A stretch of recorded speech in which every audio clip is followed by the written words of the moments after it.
You're listening to Drummer Daily, the daily podcast just for drummers, and it's just for drummers who are serious about creating great music. We don't show off, we don't get flashy, we create great music with others. Welcome back for more Drummer Daily. Man, what a week it's been for me. I hope it's been a week for you.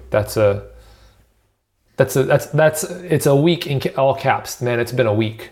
We've talked a little bit about all the things that are going on, and this episode's coming out on Friday. Hopefully we're a few days away from the launch of my next big thing, or not the launch, but the announcement of my next big thing. And part of that, I don't know if I've mentioned this on the podcast, but part of that announcement on May 1st is that I'll be explaining. People ask me all the time on Instagram, hey, where can I find a copy of that backing track that you used for this video or that video? Well, what I'm announcing on Monday will be a way for you to get almost all of the backing tracks that I've used on Instagram for free. So hopefully you'll look forward to that. Hopefully you'll jump on that. I'm not planning on limiting it to the number of people, but there's a chance my bandwidth will run out or something, and I'll have to limit the number of downloads I can allow. So anyway, we'll see about that. But man, it's been a week. But I want to talk to you today about something that hit me the other day, and it was when I was. So I do these live Facebook broadcasts. I do like a live drum clinic kind of thing.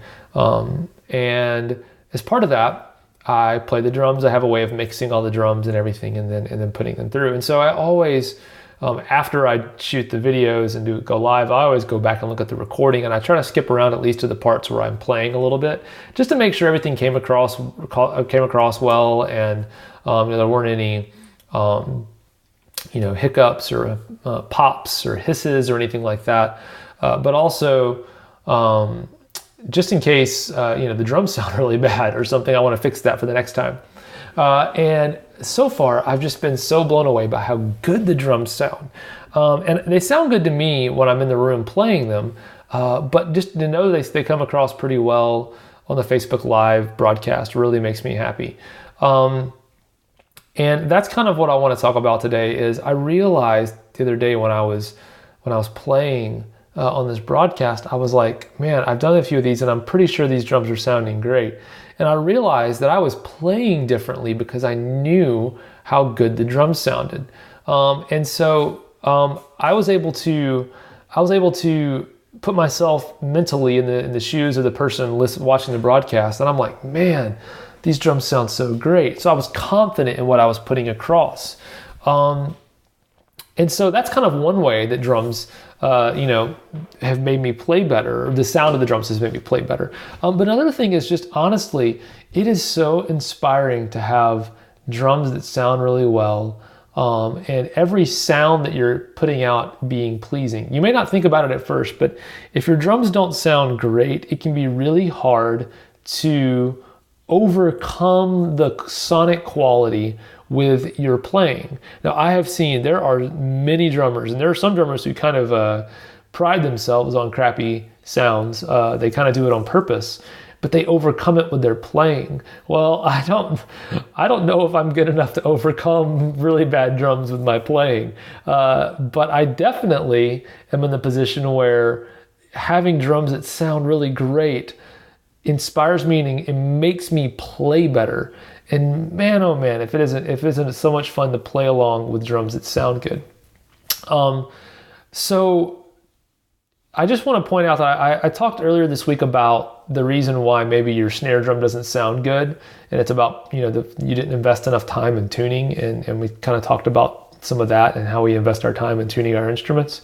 And so I did mention this as well, that I've never come across a drum that couldn't be turned into something pretty acceptable just by taking careful time and appropriate attention and putting that towards tuning the drum and getting something, like I said, that's workable, is usable. It's pretty good. Definitely not ruining your day. That's the kind of sound that I'm talking about. It's a sound that doesn't ruin your day. If you want to get better at playing the drums, this is another one of those quick fixes. Spend some time on making your drums sound better.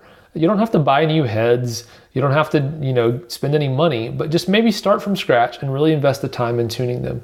If you don't know where to start, go to danielhadaway.com and there should be a search bar.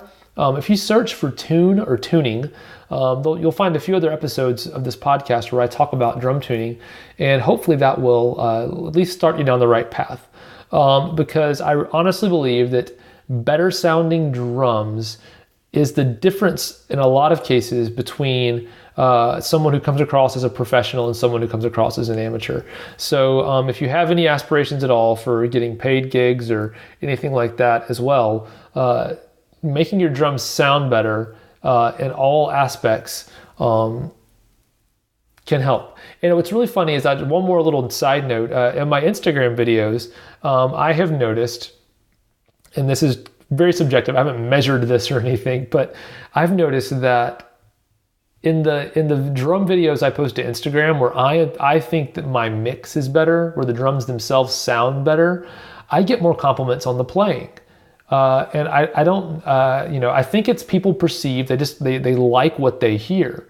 And a lot of people don't separate out, a lot of music listeners don't separate out the quality of playing from the quality of sound. If it's a good sound played poorly, it's still a good sound. And if it's a poor sound played well, it's still played well. And so people don't separate the two. And so you can get away with a lot just by having good sounding drums. And at the end of the day, you of course want to be happy with your own playing. But there are a lot of times when we can actually be better. We are better to others than we think. Others think we are better than we are okay with. And there's a lot of times when maybe our playing doesn't go according to plan or doesn't go as well as we hoped for ourselves, but other people still think it's amazing. So just keep that in mind. Work on making your drums sound better, and you might actually find that you start playing better. It's crazy, but I think it's true. And so thanks for joining me. We'll talk again soon next week. And in fact, I believe the next episode of this podcast, I will be announcing that crazy, amazing thing that I've been teasing for so long, and how you can get all those drumless backing tracks for free. So catch me on the next episode. I promise you will enjoy it and you will like what I have to say. All right, bye for now.